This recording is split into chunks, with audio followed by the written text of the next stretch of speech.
Hola a todos, una vez más vamos a dar un tema que es de vital importancia en el servicio de urgencias. Me han preguntado mucho por las notas en urgencias, que cómo son, que si qué deben de llevar, que no qué deben de llevar, que si toda la historia clínica, que si no. Es importante aprender a reconocer que las notas médicas en urgencias son muy distintas a las notas de hospitalización, a las notas de terapia intensiva o a cualquier otro servicio que se encuentre en la unidad hospitalaria. Hoy justamente vamos a hablar de este tipo de notas que son un poco distintas a las que estamos acostumbrados a hacer y sirve de que aprendemos ya que los nuevos R1 están en graves problemas con esta situación, pero vamos a intentar aclarar todas estas dudas. No se puede hablar de notas médicas y de expediente clínico sin hablar de la norma oficial mexicana número 004, que habla justamente del expediente clínico y que y que tiene un apartado específicamente para el área de urgencias. Fíjense, ¿qué dice la norma oficial 004 acerca de la nota médica de urgencias? Dice que debe elaborarla el médico y debe de contener lo siguiente. Si es una nota inicial, debe de contener fecha y hora en la que se otorga el servicio. Bien importante, signos vitales. Motivo de la atención. Aquí es importante recordar que el motivo de la atención es por qué viene, cuál es la urgencia. En urgencias no damos consultas, en urgencias atendemos las urgencias. Entonces, la primera pregunta que hay que hacer cuando una persona llega al servicio de urgencias es, señor, señora, ¿cuál es la urgencia o qué lo motiva a traerlo a urgencias? Después, según la norma oficial mexicana, un resumen del interrogatorio, la exploración física, el estado mental en su caso. Después, los resultados relevantes de los estudios de servicios auxiliares de diagnóstico y tratamiento que se hayan solicitado previamente, diagnósticos o problemas clínicos y tratamiento y pronóstico. Si es de evolución, fíjense lo que dice la norma, que si es una nota de evolución, debe de llevar evolución y actualización del cuadro clínico, signos vitales, resultados relevantes de los estudios de servicios auxiliares de diagnóstico y tratamiento que se hayan solicitado previamente, los diagnósticos o problemas clínicos, el pronóstico, el tratamiento con sus indicaciones médicas y en el caso de medicamentos, señalar como mínimo perdón, la vía de administración y la periodicidad. Esto es bien importante, vamos a hacer hincapié un poquito aquí. Debemos recordar que en el área de urgencias no tenemos la obligación de llegar a un diagnóstico etiológico. Sin embargo, es nuestra obligación de hacer diagnósticos sindromáticos. Síndrome febril, síndrome hemorragíparo, síndrome de respuesta inflamatoria sistémica, todos los síndromes que podamos integrar van en el diagnóstico y problemas clínicos. En el pronóstico vamos a intentar meter o el pronóstico que más se acerque al paciente. Recuerden que si un paciente llega al área de urgencias y se ingresa, potencialmente es un paciente que se puede deteriorar. Todos los pacientes que entran al área de urgencias tienen el riesgo e incluso de tener infección, hemorragia, choque y muerte. Entonces, el pronóstico va a cambiar de acuerdo a la patología del paciente y es bien importante recalcar que no se debe de poner o no, o se debe de evitar más que nada poner pronóstico reservado a evolución. Siempre tenemos que poner bueno para la vida, bueno para la salud, malo para la vida, malo para la salud o tórpido incluso. En el tratamiento de indicaciones médicas, según la norma oficial mexicana, debemos de especificar la dosis, la vía de administración y cada cuánto lo voy a poner, porque a veces nos confundimos o a veces la enfermera se confunde y no sabe cada cuánto, no sabe por qué vía. Es importante especificar, ya hemos visto incluso errores en los cuales administra el medicamento que era por vía oral, por vía intravenosa o viceversa. Entonces, para evitar este tipo de problemas, siempre hay que especificar en las indicaciones la vía de administración, cada cuánto y la dosis que se va a administrar. Con respecto a las notas de interconsulta, la norma oficial mexicana nos dice que el paciente debe, bueno, que la nota debe de llevar, debe de quedar por escrito. Esto es bien importante. Este es uno de los errores más importantes que se comete. ¿Por qué? Porque ya estamos acostumbrados o nos acostumbramos a tener ese compadrismo con los servicios interconsultantes. Pero la norma oficial mexicana nos dice que la interconsulta debe de quedar por escrito tanto la solicitud que la debe realizar el médico solicitante como la nota de interconsulta que deberá realizarse el médico especialista al cual se le interconsultó. Esto es bien importante. No se no hay que confundir el compadrismo con nuestro actuar médico. Entonces, no importa que sea mi mejor amigo, le tengo que pedir una interconsulta por escrito y él me tiene que responder por escrito la interconsulta. Eso dice la norma oficial mexicana. ¿Y qué dice? Esto es bien importante. Aquí les puse una pequeña comparación acerca de la misma norma oficial mexicana, pero fíjense, de las notas médicas en hospitalización. Si ustedes se dan cuenta, casi es lo mismo. Sin embargo, el punto 8.2 dice que las notas médicas en hospitalización deben de llevar una historia clínica, cosa que en las notas médicas de urgencias no debe de haber historia clínica. Ahorita vamos a hablar un poquito más de eso. Yo siempre les digo, en urgencias tratamos la urgencia, válgase la redundancia, pero más importante, en urgencias damos la valoración inicial y el tratamiento inicial y estabilización. A quien le toca hacer la historia clínica completa no es a urgencias, es a los demás servicios, ya sea hospitalización, terapia intensiva o cualquier otro lugar a donde mandemos al paciente, incluso consulta externa. Este es el método que nosotros utilizamos comúnmente, el método SOAPS, con respecto a la nota de evolución. Vamos a conocerlo un poquito. Si ustedes se dan cuenta, nota SOAP, perdón, ¿qué contiene? Tiene un S de subjetivo, O de objetivo, A de análisis y P de plan. Ustedes vamos a ver que en el subjetivo es todo lo que nos dice el paciente, la dolencia principal, la enfermedad actual, apropiada por sistemas. Y un segundo punto es partes apropiadas o significativas de la historia médica clínica pasada. Aquí no va toda la historia clínica, aquí solo va, soy alérgico a tal o es alérgico a tal. Hemos encontrado que el paciente se encuentra en este momento con mejoría de la dificultad respiratoria, ya sin fiebre o empeoró el paciente se le administró un alto flujo cuando antes tenía un bajo flujo, etc, etc, etc. O ya se ve mejor, las evacuaciones han disminuido en el caso de que hayan ingresado por diarrea, etc, etc, etc. En el objetivo es lo que nosotros vemos, o sea, la exploración física y las pruebas diagnósticas. Recuerden que en el subjetivo es todo lo que nos dice el paciente, si ya me siento mejor, si me siento peor, si me siento igual. Pero en el objetivo nosotros observamos eso que nos dice el paciente por medio de la exploración física y las pruebas diagnósticas, ya sea por rayos X o laboratorio. El análisis consiste en hacer un resumen del paciente, de lo que tiene, sus problemas, o sea, sus diagnósticos. Si tenemos un diagnóstico etiológico, estaría muy bien, pero no es la obligación de urgencias llegar a un diagnóstico etiológico. Su obligación es estabilización inicial y diagnósticos sindromáticos. Posibles diagnósticos diferenciales y un razonamiento clínico. Esto es bien importante y voy a dar un ejemplo de un análisis, por ejemplo, de un niño con diarrea que ingresó por diarrea. Paciente que ingresa con datos de deshidratación por tener 5 evacuaciones diarreicas en menos de 24 horas o en menos de una hora. Se ingresó a urgencias, se inició plan B de hidratación con el cual ha mejorado la hidratación, actualmente con mejoría, uresis, copresis al corriente. Ese es mi análisis, mi razonamiento clínico y mi diagnóstico. Ahora el plan. El plan tiene 4 componentes.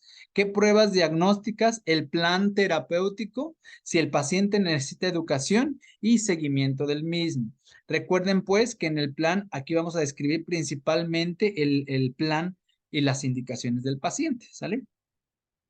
¿Y qué va a pasar en el paciente sumamente grave? Aquí vamos a cambiarlo un poquito, porque si nosotros nos caracterizamos los pediatras es porque tenemos el trastorno obsesivo compulsivo y esto nos diferencia mucho de otras especialidades. En las notas nosotros sugerimos en un paciente grave que se haga por aparatos y sistemas hemodinámicos, si tiene aminas, si no tiene aminas, si le pasamos carga, si no le pasamos carga, si ya tiene un eco de control, si tiene un FAST, si tiene un protocolo Roche, lo que le pongo, incluso el lactato va ahí. Eso es bien importante en lo hemodinámico, en lo respiratorio. Si el paciente está con alto flujo, con bajo flujo, si está con dificultad respiratoria, si ya está con ventilación mecánica, qué parámetros de ventilación mecánica tengo, la gasometría, cómo está ahí. En lo gastrointestinal, si está en ayuno, si no está en ayuno, si está con NPT, si tiene alguna situación en lo gastrointestinal, una hemorragia, una úlcera, lo que ustedes quieran, una endoscopía. A nivel metabólico, cómo está el sodio, el potasio, el calcio, el magnesio, el cloro, la glucosa, si está ahí con infusión de glucosa o no. En lo renal urinario, cómo está el balance, la uresis, la creatinina, o si tenemos otras pruebas de función renal, también ponerlas ahí. En lo hematológico, si tiene púrpura, hemorragias, cómo está la BH, si tiene deficiencias de vitamina K, algo por el estilo. Si le transfundimos paquete globular, o plaquetas, lo que ustedes consideren necesarios en lo hematológico. En lo infeccioso, si tenemos cultivos, no tenemos cultivos, si ya trae el paciente antecedentes de una infección o de un cultivo tomado previamente, si hay datos de respuesta inflamatoria sistémica, cómo está la PCR, la procalcitonina. En lo neurológico, bajo qué sedación está, si está con sedación o analgesia, solo con analgesia, el Ramsey o cualquier escala de valoración neurológica que ustedes quieran utilizar para poder visualizar o poder dar tratamiento de sedación a su paciente. Lo traumatológico también es importante, si tiene fracturas, esguinces, luxaciones o lo que consideren ustedes. E incluso se puede extender a otros como intoxicaciones. En resumen, para que terminemos y entendamos cómo se realiza una nota médica de urgencias, así dice la norma oficial mexicana. Lo primero que tenemos que poner con el método sample en la nota inicial son los signos y síntomas. Fíjense, este es el error más grave que cometen los residentes. En los signos y los síntomas va la semiología. Recuerden que la semiología me permite diferenciar entre un diagnóstico y otro. Voy a poner un mero ejemplo.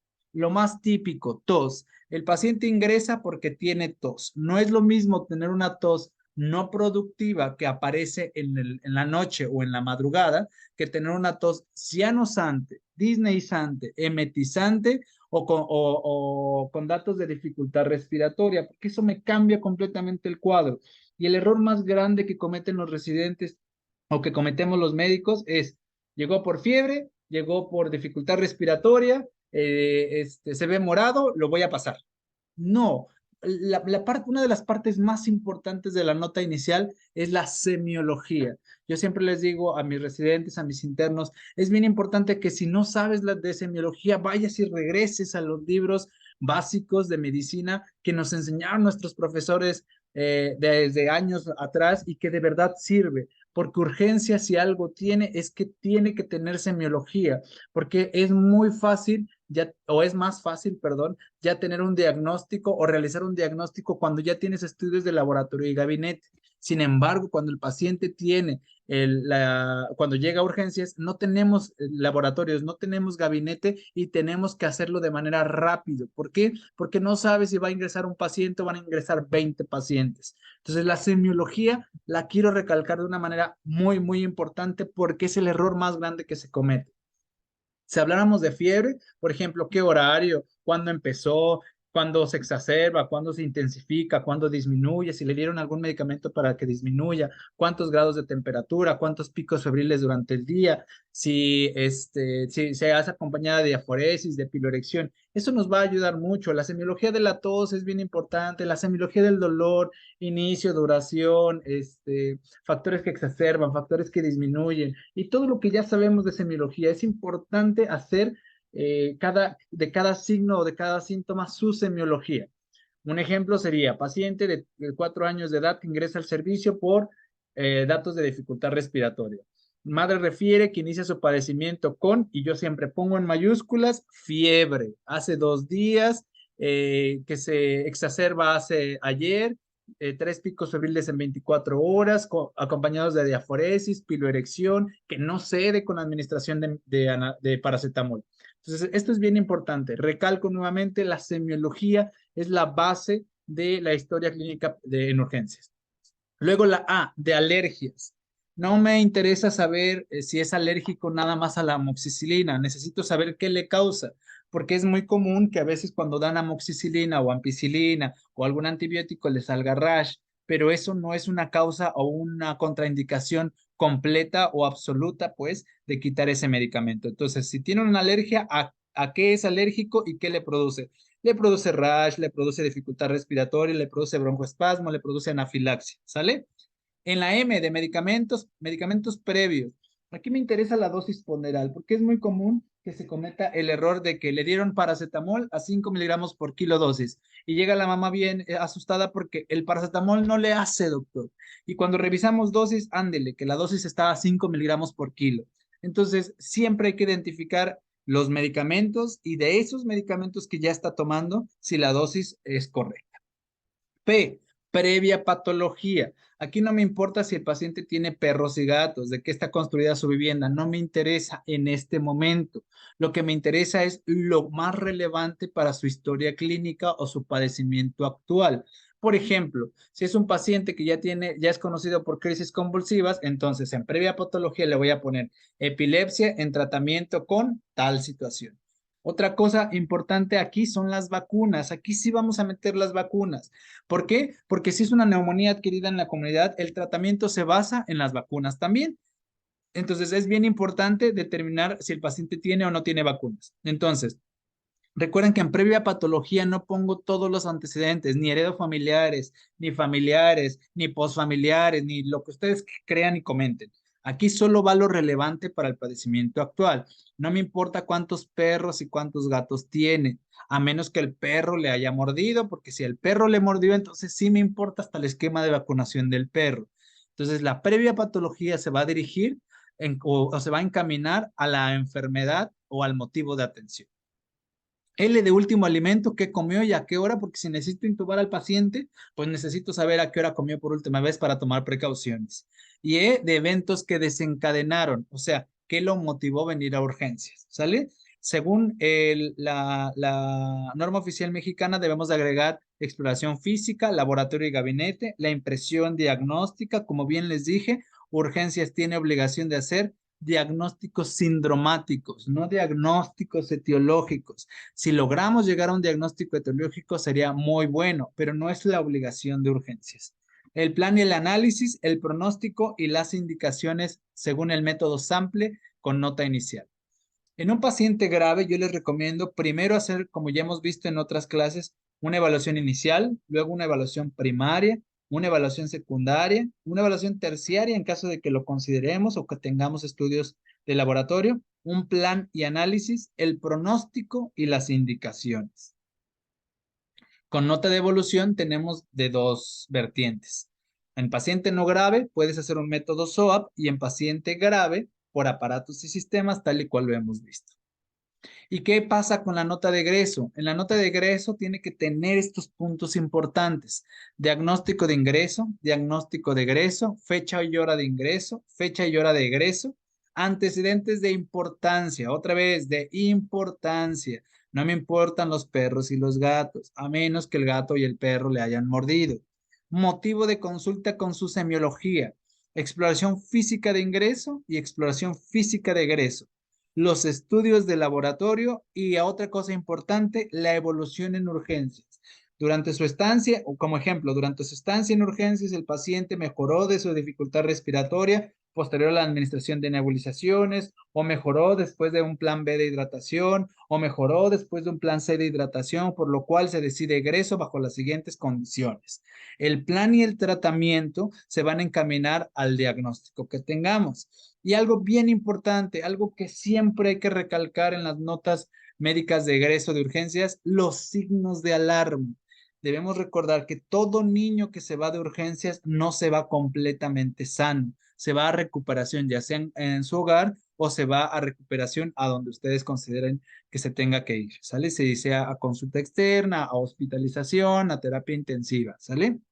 Especificar signos de alarma. ¿Por qué? Porque a la mamá le tiene o al papá le tiene que quedar bien claro cuáles son los signos de alarma por los cuales tiene que regresar a urgencias. Hay una frase muy común que a veces hasta es chusca, pues cómica, que dicen, bueno, entonces para que me atienda, tengo que venir muriéndome para que me atienda usted en urgencias. Y realmente eso es la idea. Para que usted llegue a urgencias y sea atendido, tiene que llegar grave. Todo lo demás lo ve en la consulta externa o lo ve cualquier otra especialidad. También debemos de mencionar que también se pueden ingresar pacientes para abordaje y tratamiento. Por ejemplo, una fiebre de origen desconocido. Una vez que ya se le dio el tratamiento o se le buscó más bien alguna causa por consulta externa y no llegamos a la causa, un motivo de ingreso a urgencia sí podría ser una fiebre de origen desconocido, aunque el paciente no esté inestable, pero que potencialmente se puede inestabilizar. Sin embargo, los signos de alarma son los que nos van a defender y lo más importante, van a hacer que la mamá se eduque y pueda regresar a urgencias en caso de que sea necesario. Y bueno, esto es todo.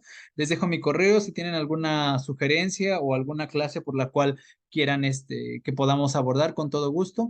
Estaremos repasando algunos otros temas de manera somera para que ustedes después también, si tienen preguntas, con todo gusto puedan mandarme sus preguntas a este correo. Espero les haya servido y nos vemos en la próxima.